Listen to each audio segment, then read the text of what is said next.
Aquí y ahora, las noticias que de verdad importan. Camioneros iniciaron un paro en demanda por el precio de los combustibles y la seguridad pública. Desde la madrugada comenzaron a ocupar las carreteras en distintos puntos entre el Norte Grande y el Ipaine. Por su parte, los dirigentes del gremio revelan diferencias tras reunión con el ministro de Hacienda. Los problemas los tenemos internamente, porque los camioneros que están hoy día paralizados se trabajan a los cortacolas. Ese es un tema interno nuestro y no lo disfracemos con tipo de movilización. 14 niños se quedaron sin su escuela rural tras un ataque incendiario registrado durante esta madrugada en Tirúa. En la misma zona, un grupo de personas quemó un camión de transporte de pescados que estaba estacionado en un predio de Quidico. La Fiscalía indaga los hechos. Estos hechos son tremendamente complejos y hay que abordarlos, ojalá, de manera lo más integral posible, pero también con las urgencias que se requieren. Así que día a día no podemos seguir lamentando, tenemos que pasar a la acción. Sin anuncios concretos, terminó la reunión a la que convocó la ministra del Interior, Carolina Toá, con el fin de concordar una mesa transversal por la seguridad pública junto a representantes de partidos políticos. Se acordó seguir conversaciones durante noviembre y diciembre. Y con algunas leyes que se necesita sacar rápido. En este país cada delincuente comete como 4 delitos y medio. Y sin embargo, cuando reinciden en un delito, están en la calle a los pocos días. La oposición emplaza al gobierno a presentar medidas concretas ante las preocupantes cifras de deserción escolar en el país. Desde la UDI no descartan una acusación constitucional hacia el ministro de Educación, Marco Antonio Ávila. De aquí a diciembre no se presenta un plan concreto en esta materia, las acciones de fiscalización y eventuales acusaciones también pueden perpetrar por parte de las bancadas de la oposición. Los presidentes de las comisiones de salud de la Cámara y el Senado solicitaron un último esfuerzo al gobierno para aumentar el per cápita en la atención primaria. En lo concreto piden llegar a 10.135 pesos, todo esto en el marco de la discusión del presupuesto 2023. Este aumento no compensa la variación del IPC y que por tanto tenemos que pedirle al Ejecutivo un último esfuerzo, mejorar las brechas de funcionarias y también de especialistas que hoy día existen en la atención primaria. La cumbre climática COP27 aprobó crear un fondo especial para cubrir los daños en países vulnerables al cambio climático. Desde Greenpeace valoraron el acuerdo. Es algo que sucede gracias a la presión de todas las comunidades, de las organizaciones locales que han estado exigiendo justicia climática para poder ir en ayuda de las personas que hoy día viven los impactos de la crisis climática y ecológica.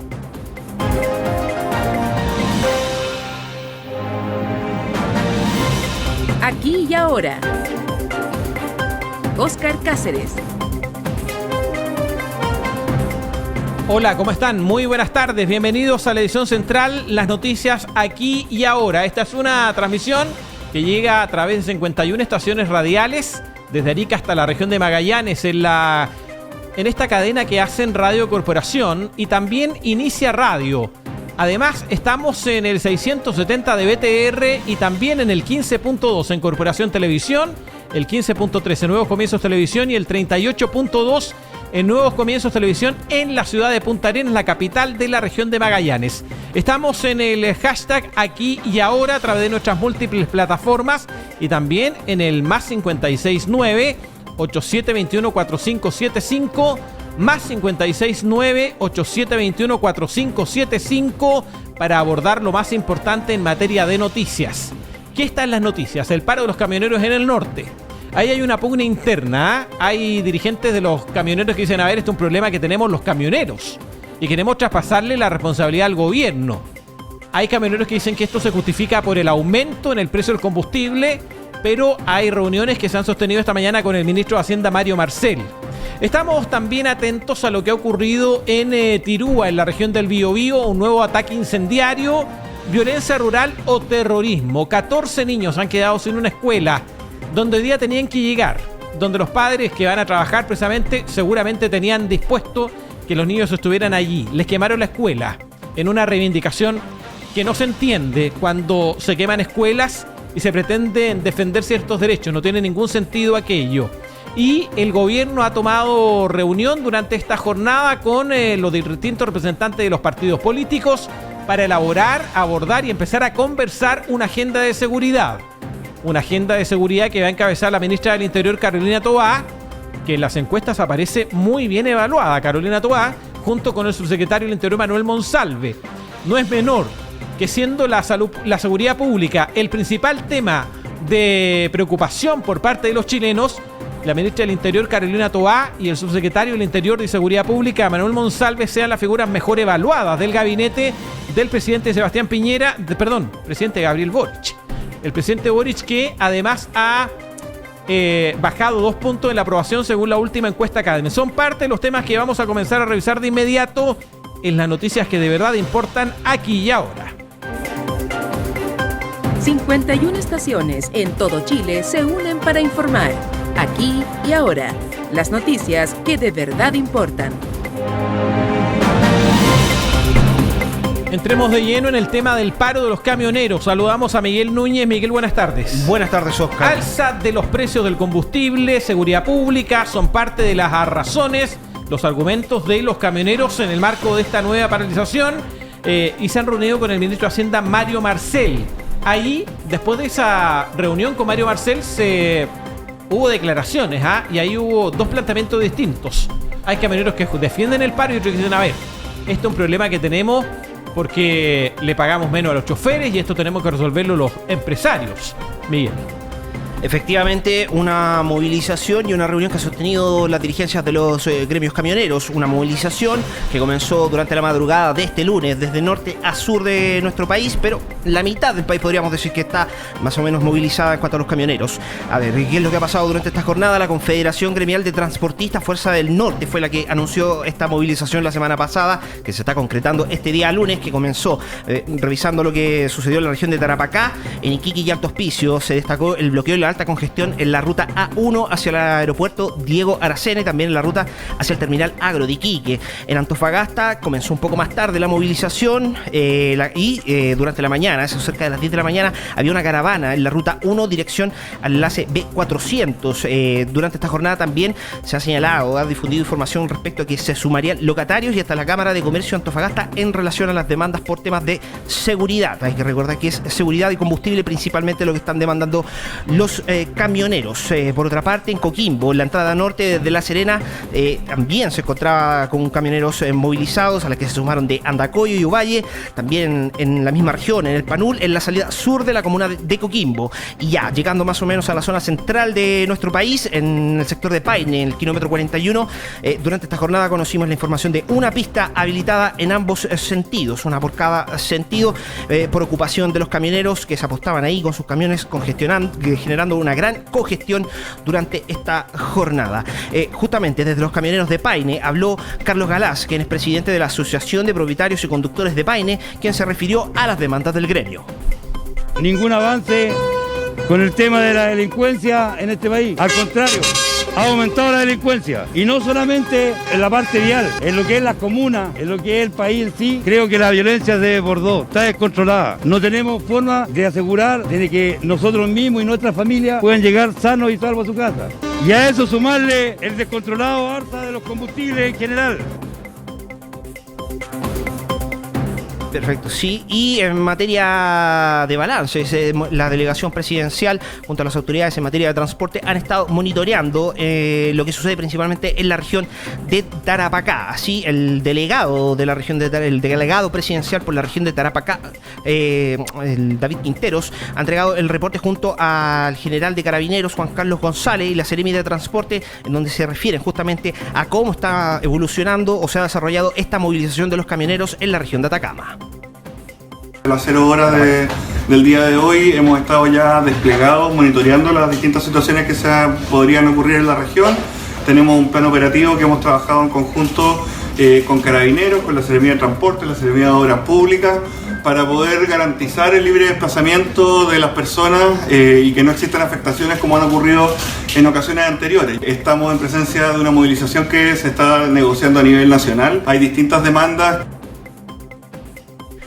Bien, escuchábamos la delegación presidencial de Tarapacá. Eso en cuanto a las movilizaciones de los camioneros durante la jornada de este día lunes, porque también en forma paralela, y algunos señalan como de forma coincidente, los camioneros, los dirigentes de los gremios se han reunido en Teatino 120, en el Ministerio de Hacienda, para abordar justamente las demandas en relación al precio de los combustibles con el ministro de Hacienda, Mario Marcel. Y podemos señalar que tras esta reunión que ha sostenido y que señala que va a continuar, hay diferencias al interior del gremio de dirigente de los camioneros. Por una parte, por ejemplo, Sergio Pérez, quien es presidente de la Confederación Nacional de Transportistas de Chile, señaló que el gobierno se ha tomado el tema con seriedad a partir de la reunión que sostuvieron con el ministro Mario Marcel, y ha señalado respecto a esta manifestación de la Confederación de Trabajadores del Norte que es una manifestación justa.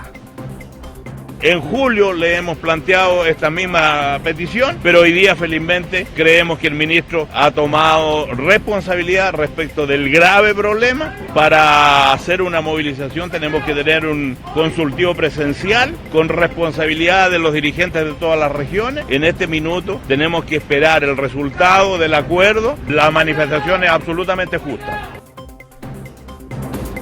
Bien, eso es entonces los transportistas de Chile, quienes consideran que esta manifestación es justa, y se ha señalado que se van a evaluar una posible adhesión a este paro. Pero por otra parte tenemos a la Confederación Nacional de Dueños de Camiones, encabezados por su presidente Juan Araya, quien ha presentado la otra cara de esta versión, que señala que estos problemas que se están presentando en el gremio, que tienen que ver justamente con la transferencia de los costos del combustible y los transportes, es un problema que se debe resolver de manera interna y no traspasar las responsabilidades a las autoridades. Los problemas los tenemos internamente, porque los camioneros que están hoy día paralizados se trabajan a los cortacolas, que toman los trabajos, contratan 5, 6, 20 camiones y los reajustes que le dan las compañías, un 20, 30%, no se lo traspasan al pequeño camionero y lo asfixian. Y en este país hay 30.000 microempresarios y hay 40.000 transportistas en general. Por lo tanto, ese es un tema interno nuestro y no lo disfracemos con tipo de movilización.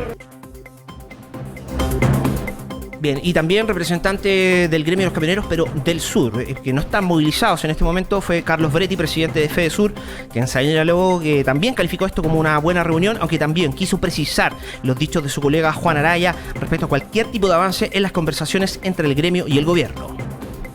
Si bien es cierto, acaba de decir el colega Juan Araya de que ya hay algunos avances al respecto, no me atrevería a aventurar que esa es la última palabra. Todavía nos hicimos un receso porque el comité técnico de él, que nos pidió permiso, que se iba precisamente al Senado, todo de fondo es que vamos por buen camino y vamos a estar trabajando hasta que las velas no ardan. Así es la situación en materia de transporte con los camioneros. Han señalado que continuarán estas conversaciones entre los dirigentes gremiales y el gobierno. Van a reunirse durante esta tarde con la CPC. Posterior a ello esperan reunirse nuevamente con el ministro de Hacienda, y según lo que trascendió el mismo representante de la FEDESUR, esto podría ser una discusión para largo, Oscar. Al final sale también precisar que los camioneros movilizados, hay un problema aquí que señalaba Juan Araya, es que no cuenta con una representación oficial ante el gobierno.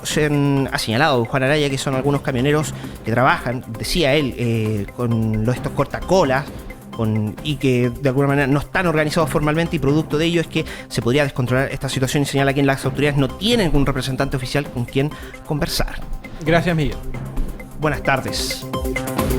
Fomentar el acceso a la información es fomentar la democracia. Aquí y ahora.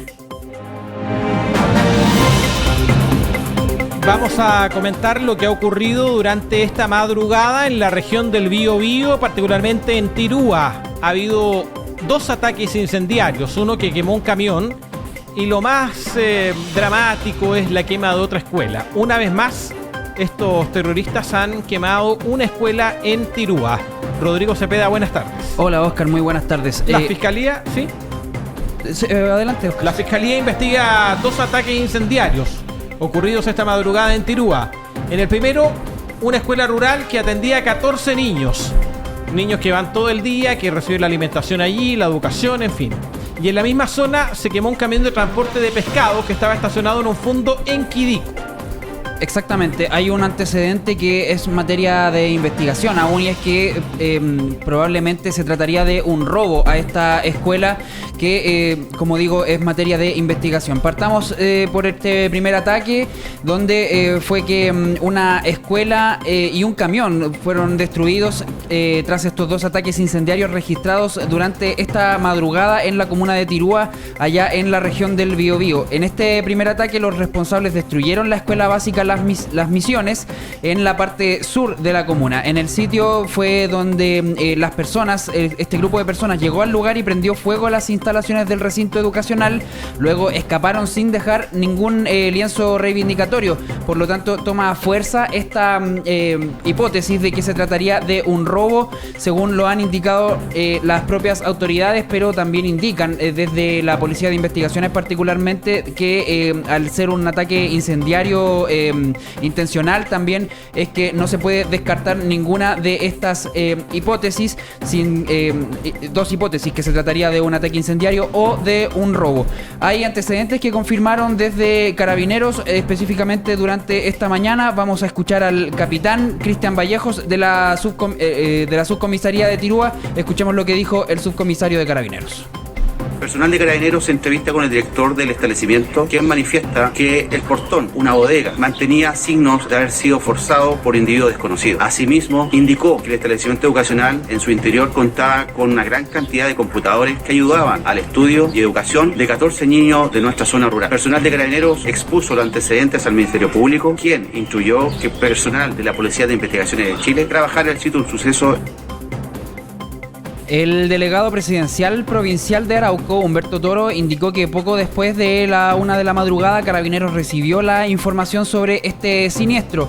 Que dijo el delegado presidencial, señaló que concurriendo al lugar se percatan los carabineros de que efectivamente un colegio que tiene 14 alumnos en esta zona rural, el colegio Las Misiones, está quemado y ardiendo por las llamas. Por lo tanto, se informó también a bomberos para que acudiera. Lamentablemente, el colegio perdió básicamente toda su estructura.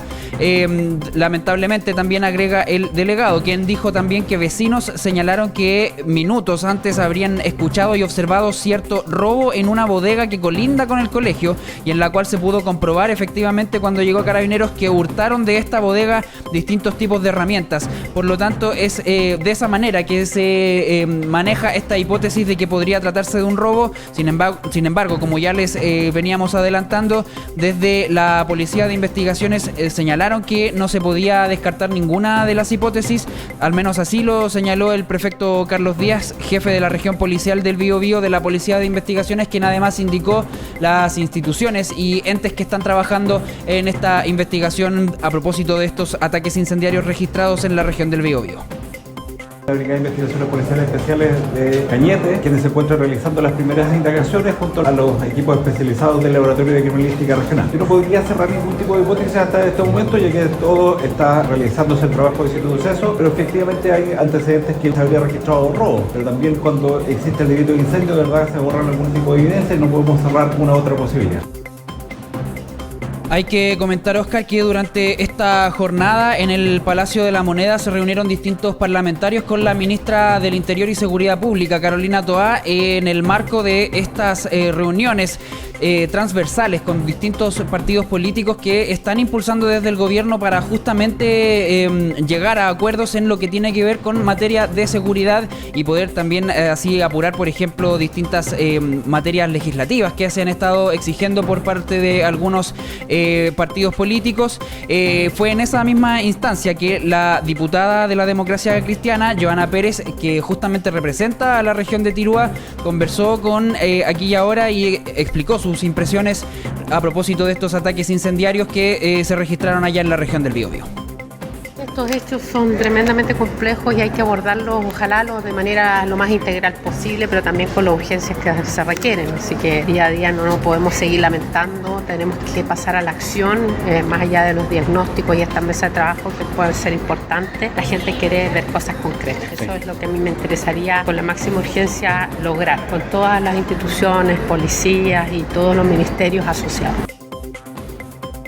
Se trató de una reunión que culminó sin anuncios concretos y en la que, como ya adelantábamos, fue convocada por la ministra del Interior, Carolina Toá, con el fin de concordar esta mesa transversal por la seguridad pública, junto a representantes de distintos sectores políticos. Eso sí, hubo un acuerdo que se trató de seguir las conversaciones durante noviembre y diciembre. Estas son reuniones que se han estado llevando a cabo ya durante varias semanas con distintos partidos políticos. Incluso hay materias y podemos recordar ese evento que protagonizó el senador Chaguán de Renovación Nacional cuando llegó con una guitarra para el presidente Gabriel Boric, quien hacía alusión a los dichos del mandatario cuando señaló que otra cosa era con guitarra, y le llevó también una partitura, entre comillas, en la que se trataba de las distintas materias que ellos estaban exigiendo para avanzar en estos acuerdos. Hubo más declaraciones, escuchamos parte de las declaraciones del senador por el Partido Republicano, Felipe Kast, quien señaló lo siguiente. Escuchamos. Con el resto del país, es que dejemos las diferencias a un lado. Más allá de que en el pasado hubieron muchas leyes que votaron en contra de quienes hoy gobiernan, nos alegra ver que hoy día hay un cambio de actitud y por lo tanto desde la oposición van a contar con todo nuestro apoyo, todos nuestros votos para que saquemos adelante esta agenda. Y en este mismo contexto, el senador del Partido Socialista, José Miguel Insulza, también entregó sus impresiones posterior a esta reunión, y esto fue lo que señaló el legislador del Partido Socialista. Y con algunas leyes que se necesita sacar rápido. En este país cada delincuente comete como 4 delitos y medio. O sea, la cantidad de delitos es mucho mayor que el número de delincuentes. Sin embargo, cuando reinciden en un delito, están en la calle a los pocos días. Yo creo que también, por ejemplo, si el presidente tiene preocupación con el tema de las armas, lo primero que hay que hacer es convertir en un delito el andar por la calle con armas, sin autorización.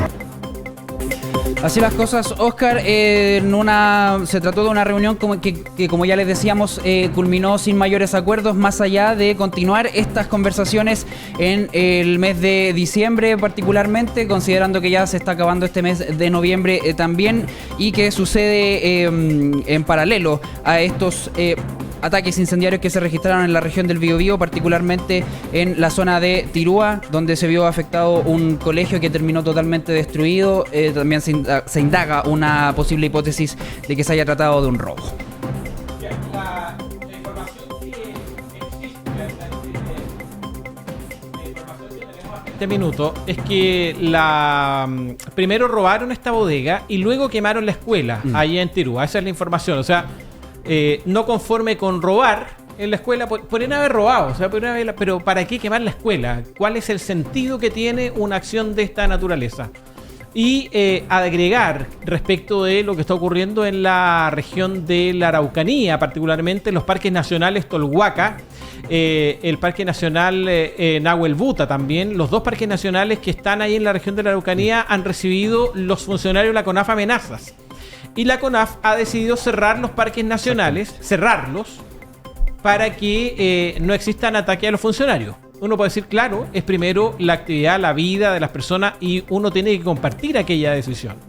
Sin embargo, recordamos que la región de la Araucanía y también dos provincias del Biobío y 2 provincias de la Araucanía están bajo estado de excepción constitucional, es decir, hay un reforzamiento de la seguridad pública en esta zona con la presencia de militares, con la presencia de las Fuerzas Armadas para reforzar la seguridad. Entonces, uno se pregunta de qué sirve el estado de excepción constitucional si efectivamente los parques nacionales tuvieron que cerrar de manera temporal, ha dicho la autoridad, para evitar cualquier tipo de atentado, de ataque. La verdad que hay decisiones que se toman en el país, hay acciones que se toman.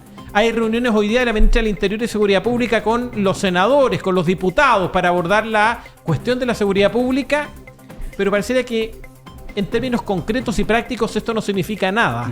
Porque si en la región de la Araucanía, donde hay presencia militar, presencia de las Fuerzas Armadas en un marco de un estado de excepción constitucional, los parques nacionales tienen que cerrar, es decir, el estado de excepción constitucional no sirve para absolutamente nada.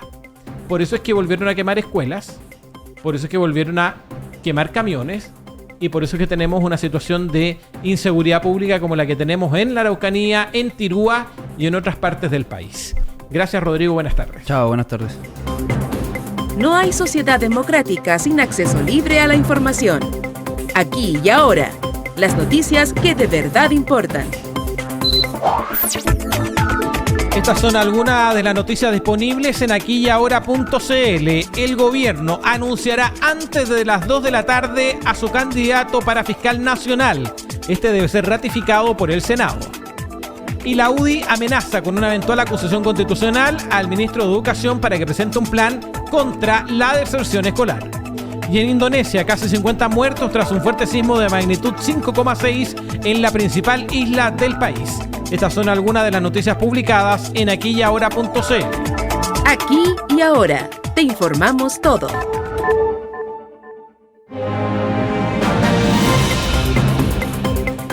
Vamos a saludar de inmediato a Mariana Caroca. Mariana, pero te quiero comentar que estamos esperando el comité político. Están saliendo las autoridades del comité político y estamos a la espera de que el gobierno diga quién va a ser la candidato que va a presentar el presidente Boric al Senado, a la proposición del Senado para la Fiscalía Nacional. Escuchemos lo que está ocurriendo a esta hora ahí en la salida del comité político que estaba desarrollándose en Huechuraba durante esta jornada.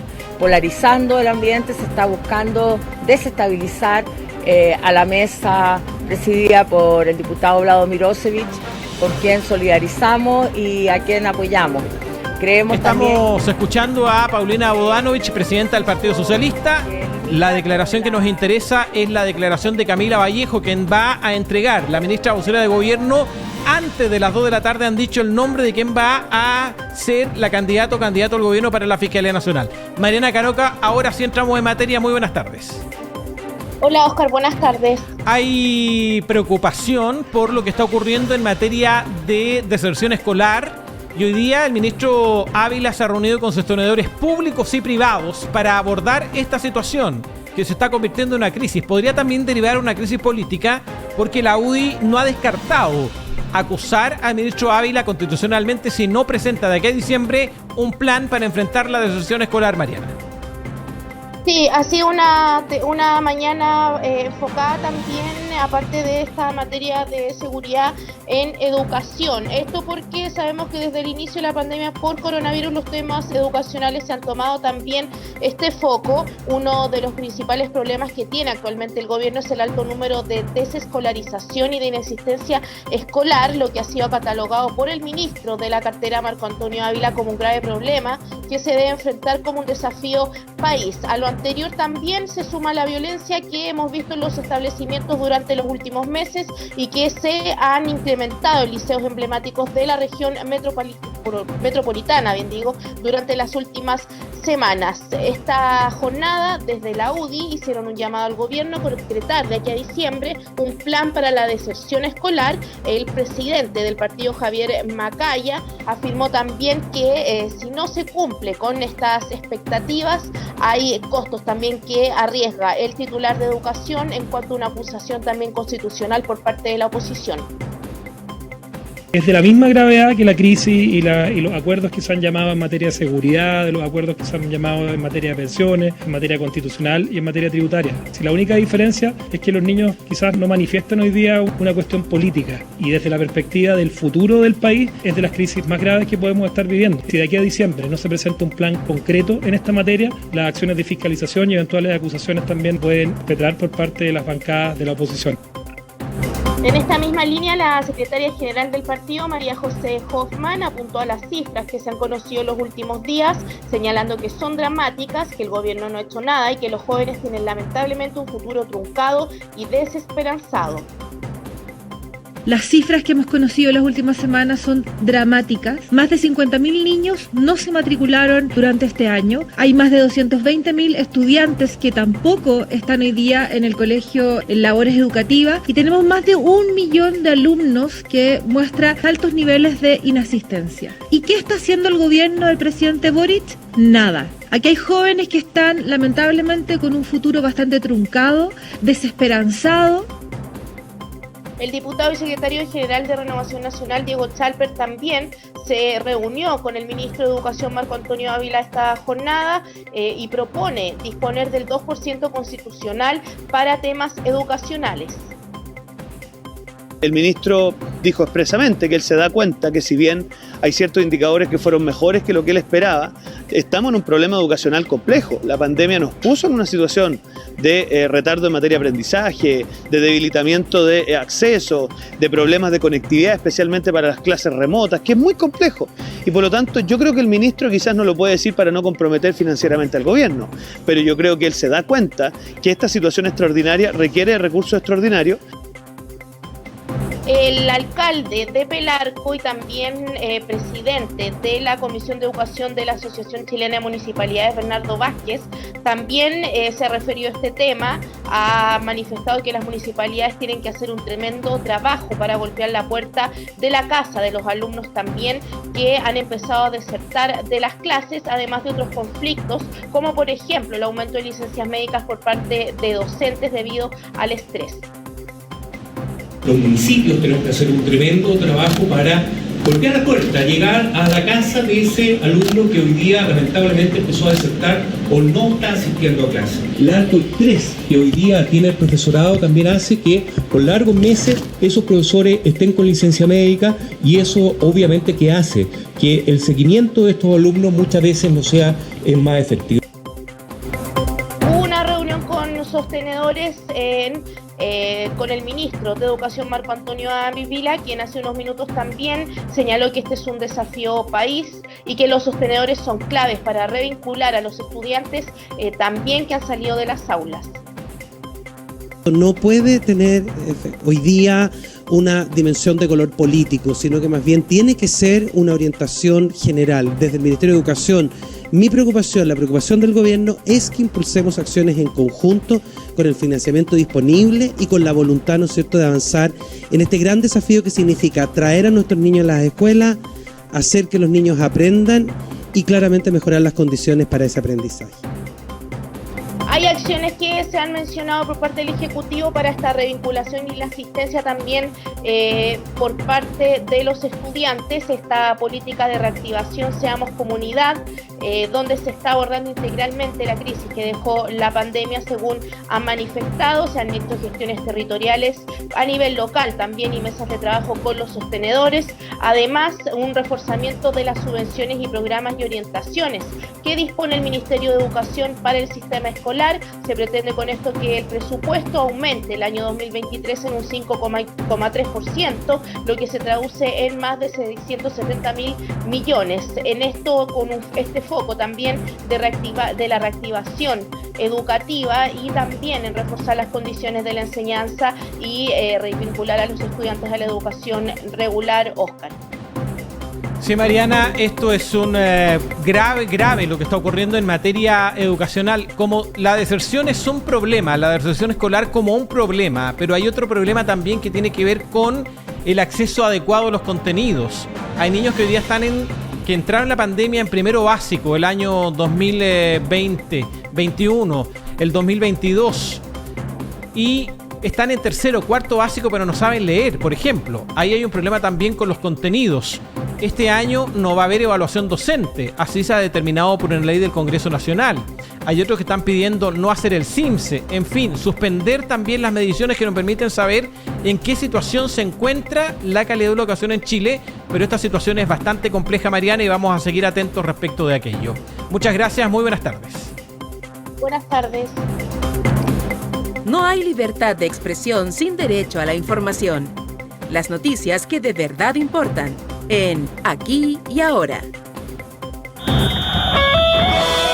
Aquí y Ahora, Deportes. Se inauguró el Mundial de Qatar 2022 en una ceremonia típica, porque hubo ceremonia, pues. En los mundiales, un discurso de se abre el mundial y vamos a jugar, porque el espectáculo está en la cancha, con los goles, con los 11 jugadores por lado. Pero ayer hubo discursos, hubo Morgan Freeman, Maluma no estuvo, Maluma que se enojó el día anterior cuando le preguntaban por el tema de los derechos humanos, y se levantó una entrevista, no quería hablar de derechos humanos, pues estuvo en la Fan Fest, pero no en la inauguración. Un coreano cantó.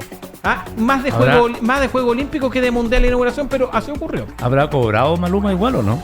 Gratis no va. Le aseguro que por bolitas de dulce no fue. Bueno, usted sabe que a Rod Stewart, ¿por cuánto rato cantaría? ¿Unas 3 canciones se podría cantar? ¿Ya? Le ofrecieron $1 millón. No es poco. Y él dijo que no. Ya.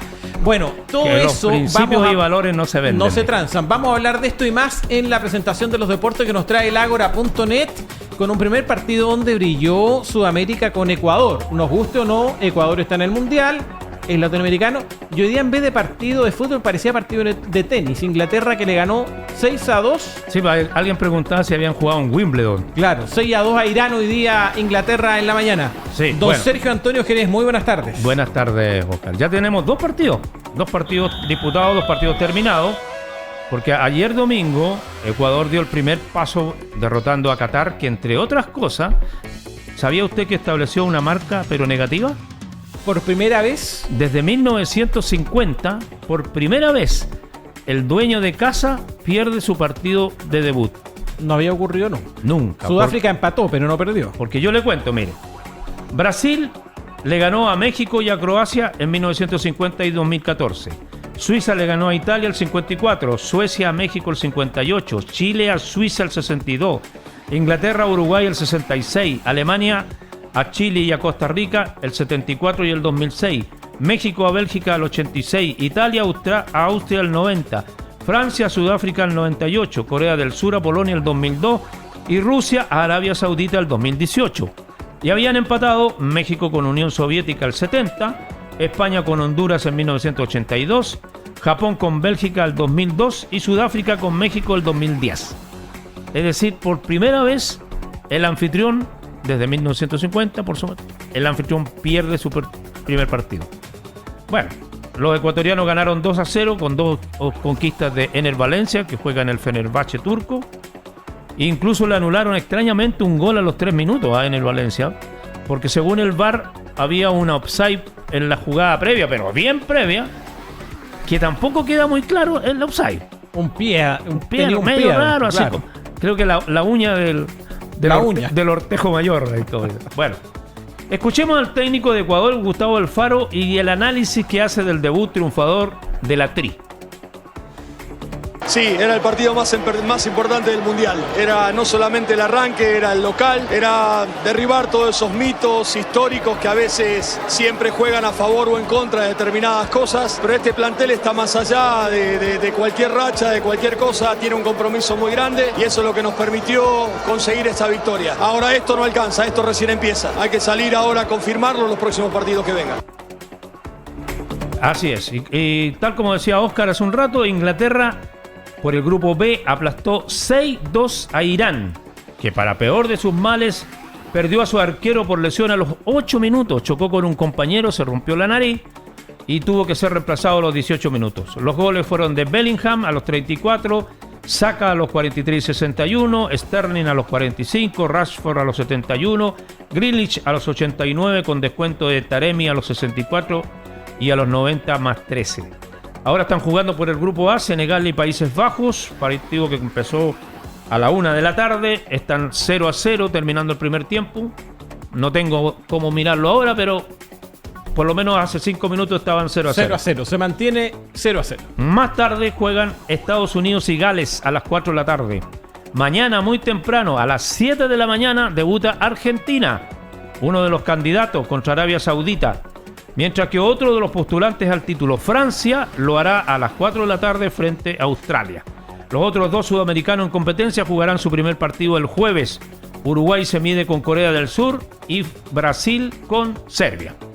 Ahora hablando de la selección chilena, ayer jugó su segundo amistoso en la mini gira por Europa, empató sin goles con Eslovaquia, recordemos que anteriormente había perdido 1-0 con Polonia en Varsovia. Y esta vez Eduardo Berizzo le dio la oportunidad de jugar a varios que no lo habían hecho contra los polacos. Tuvieron Brian Cortés, Juan Delgado, Paulo Díaz, Diego Rubio, Esteban Pavés, William Alarcón y Cristian Montesino.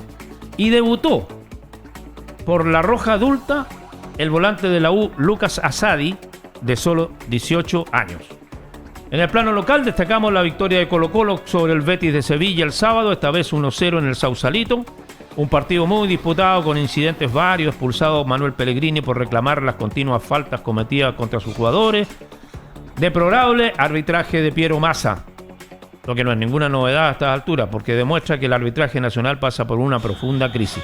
Y otro que se fue expulsado fue el técnico Albo Gustavo Quintero, también por reclamo. Es decir, si los dos entrenadores le están reclamando al árbitro, algo está pasando ahí. El único tanto lo marcó Leonardo Gil a los 77 minutos y el Betis retornó a España con una marca ignominiosa. 10 goles en contra y ninguno a favor en 3 partidos. Perdió 4-0 con River Plate, 5-0 con Colo-Colo y 1-0 con Colo-Colo de nuevo.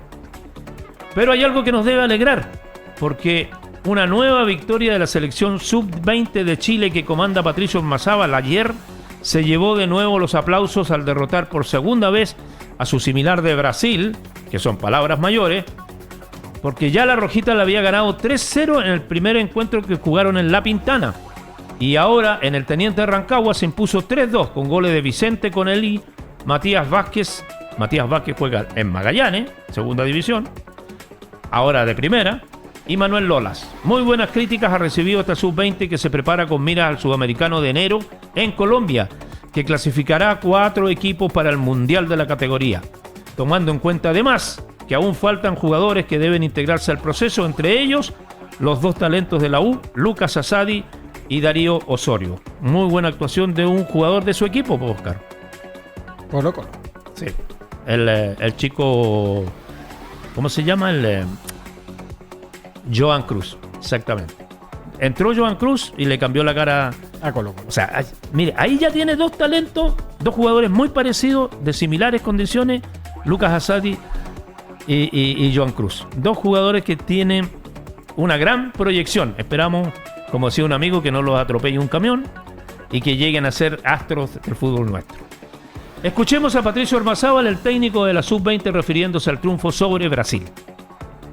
Bueno, primero creo que fue un muy buen microciclo, por más allá del resultado, porque pudimos competir ante un rival que vamos a enfrentar en el Sudamericano y que sin duda es uno de los equipos top, no en América, sino en el mundo. Entonces, tener esas posibilidades de competir, el crecimiento para los jugadores y para nosotros es muy grande. Y después ir sacando información de estos microciclos para tomar las decisiones de quiénes serán los 23 que vamos a definir, que nos representarán en el Sudamericano. Así es. Y Franco nos aporta 2 datos. El 3-0 que le hizo la sub-20 chilena a Brasil en La Pintana es el peor resultado que ha tenido esa categoría de Brasil en toda su historia. No deja de ser menor. Y lo otro, que ya terminó el primer tiempo, 0-0 Senegal y Países Bajos en el Mundial de Qatar. En lo que se refiere al tenis, el ranking del ATP publicado este lunes trajo buenas noticias para los chilenos, ya que Cristian Garín y Alejandro Tavilo subieron un lugar cada uno, ubicándose 85 y 86. Mal le fue a Nicolás Jarry, que bajó 9 lugares para quedar 141, en tanto que Gonzalo Lama volvió a dar un salto importante porque subió del puesto 298 al 270, 28 lugares inmediatamente. En lo que se refiere al top 10, también hubo movimiento tras el torneo de maestros disputado en Turín y que ganó el serbio Novak Djokovic en calidad de invicto, derrotando en la final al noruego Casper Ruud por 7-5 y 6-3. Sigue primero el español Carlos Alcaraz, segundo Rafael Nadal, tercero Ruud, mientras que Djokovic saltó del 7º lugar al 5º. Finalmente, lo que le gusta a Oscar, se acabó la temporada de la Fórmula 1 con el Gran Premio de Abu Dhabi. Otro triunfo del neerlandés Max Verstappen de Red Bull, que estableció una nueva marca al ganar 15 carreras, superando por una su propio récord que tenía de 14 carreras ganadas. Segundo terminó finalmente el monegasco Charles Leclerc de Ferrari y tercero el mexicano Sergio Pérez, también de Red Bull. La escudería del Toro no pudo cumplir la meta que tenía de obtener el 1-2, pero por sus propios errores, desencuentros, mala organización, ya que cuando Checo Pérez pudo ganar para meterse como segundo, su compañero Verstappen no le dio la oportunidad, pese a que se dice que le dieron las instrucciones respectivas para lograr el 1-2, que viene siendo un logro grandísimo, lo que generó un quiebre con insospechados resultados para la temporada que viene. ¿Seguirá Checo Pérez con Red Bull? Vamos a ver. ¿Le bajarán el pulgar a Verstappen? No se sabe. A Verstappen no creo. No creo. No, con las condiciones de triunfo histórico que está marcando difícil, ¿no? En la Estrella y no hay... Pero no es hay fea, mucha es fea la horrible actitud. lo que hizo. Es fea la actitud. Y creo que ayer ni se miraban con Checo Pérez, ni se Porque miraban. si él, bueno, en esta carrera no se iba a resolver por la diferencia de puntos que había entre Leclerc y Checo Pérez, pero sí en las dos anteriores, donde Verstappen ya había sido campeón, tenía el título en el bolsillo y todo eso, perfectamente pudo haber dejado que su compañero de equipo ganara la carrera y así salgar primero y segundo lugar. Ya, y en gestos, porque estos son gestos, ¿no? En gestos importantes de lo que está ocurriendo en el Mundial, comentábamos que ganó 6-2 Inglaterra a Irán. Irán, cuyos jugadores hoy día no cantaron el himno nacional iraní como una forma de protesta por lo que está ocurriendo en Irán tras el asesinato de una mujer que fue claro, golpeada en una comisaría por la policía de la moral de Irán en un régimen, ¿no es cierto?, islamista, absolutamente una teocracia. Muy parecido al de Qatar. Exacto, pero allí había una instrucción clara del gobierno. Si los jugadores no hacían alguna señal de protesta, algún acto para respaldar las movilizaciones en Irán, iban a ser castigados con cárcel. Y los iraníes hoy día hicieron una protesta. Y la protesta fue no cantar el himno nacional. Así que vale la pena mencionar y valorar esta señal de protesta que han hecho los iraníes frente a lo que está ocurriendo ahí en su país en una defensa real y verdadera de los derechos humanos. Usted sabe que a propósito de los derechos humanos, la FIFA le prohibió a los capitanes de las selecciones presentes a que usen el brazalete de capitán con los colores de... arcoíris. El arcoíris, ¿no es cierto?, de las minorías sexuales. Y no se sabe qué va a pasar con Neuer, el arquero de Alemania, que a pesar de la prohibición dijo que él lo iba a usar igual. Vamos a ver. Pero vamos a ver qué pasa, porque hoy día Harry Kane, que es el capitán de Inglaterra, no usó el brazalete. Muy bien, don Sergio Antonio Jerez en la presentación de los deportes del Ágora.net. Muy buenas tardes. Buenas tardes. Todas las noticias, política, economía, salud, deportes y el mundo. Aquí y ahora. Y a propósito de reuniones multilaterales, la COP27 terminó este fin de semana en Egipto y lo más significativo, lo más importante es la creación de un fondo especial, un fondo económico para cubrir los daños en países vulnerables al cambio climático. Rodrigo Cepeda, muy buenas tardes. Muy buenas tardes, Óscar. Claro, la Conferencia por el Cambio Climático de las Naciones Unidas adoptó este domingo una resolución en la que se prevé la creación de un fondo destinado a financiar los daños climáticos que ya sufren los países más vulnerables a los efectos del calentamiento global. La decisión, calificada como histórica, fue adoptada por consenso en la asamblea plenaria que ponía fin a la conferencia climática en Egipto y fue recibida por un sonoro aplauso por parte de todos los representantes en el recinto. Según se ha reflejado en el texto, los países han establecido un consenso respecto a la necesidad inmediata de aportar recursos financieros nuevos, adicionales, predecibles y adecuados para ayudar a los países en desarrollo que se encuentran en una posición vulnerable respecto a los impactos económicos y no económicos del cambio climático. Y se trata de un acuerdo que fue valorado por la asociación Greenpeace. Escuchamos a la representante de esta agrupación, Estefanía González. Es algo que sucede gracias a la presión de todas las comunidades, de las organizaciones locales que han estado exigiendo justicia climática para poder ir en ayuda de las personas que hoy día viven los impactos de la crisis climática y ecológica y no son las y los responsables. La verdad es que la primera semana y media parecía casi imposible poder acordar este fondo porque hubo una fuerte oposición y bloqueo desde el mundo desarrollado, pero luego de intensas negociaciones es algo que se logra acordar, lo cual es un pequeño paso. De manera escueta también este acuerdo fue valorado por la ministra para el Clima de Pakistán, Cherry Rehman, que a menudo ha encabezado la voz de las naciones más pobres del planeta y un tercio de su nación quedó sumergida este verano debido a inundaciones devastadoras. Como ya lo decíamos, de manera escueta se refirió la ministra para el Clima de Pakistán. Escuchemos lo que señaló la autoridad de gobierno. Así es como esperamos que nuestra travesía de 30 años fructifique finalmente hoy. La ministra de Medio Ambiente de Maldivas, Aminat Chauna dijo a la AP el sábado que eso significa que para países como el nuestro tendremos el mosaico de soluciones que hemos estado defendiendo, y también es un reflejo de lo que se puede hacer cuando las naciones más pobres permanecen unidas, expresó Alex Scott, un experto en diplomacia climática del grupo de expertos E3G. Rodrigo Cepeda Lagos, aquí y ahora. Volvamos a nuestra realidad. Se retoma la discusión del presupuesto en el Senado, segundo trámite constitucional, y hay presión por parte de los presidentes de las comisiones de salud de aumentar el per cápita para la atención primaria. Mariana Caroca, buenas tardes.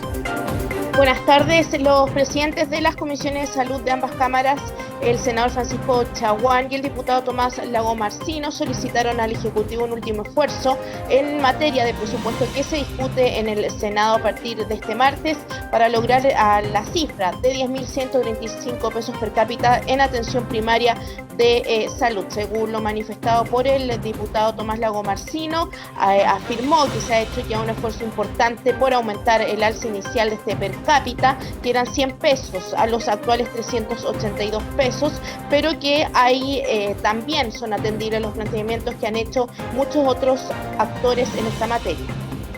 También es atendible los planteamientos que han hecho muchos alcaldes y alcaldesas, además de los trabajadores de atención primaria de salud representados por la Confusam, de que este aumento no compensa la variación del IPC y que por tanto tenemos que pedirle al Ejecutivo un último esfuerzo para alcanzar la cifra solicitada por los trabajadores, que son 10.135 pesos.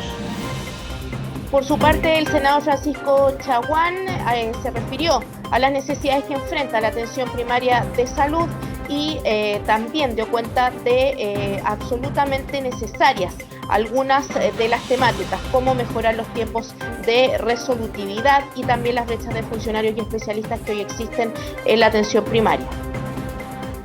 Creemos que es absolutamente necesario mejorar los tiempos de resolutividad, mejorar las brechas de funcionarias y también de especialistas que hoy día existen en la atención primaria. Y tercero, consideramos que es necesario darle mayor y mejor atención y mejor derivación justamente a los pacientes desde la atención primaria. En esta coordinación transversal se espera entonces que este trámite legislativo de la ley de presupuesto en el Senado se suba a 10.135 pesos, como están solicitando también los distintos gremios de la salud. Mariana Caroca, aquí y ahora. Aquí y ahora, te informamos todo.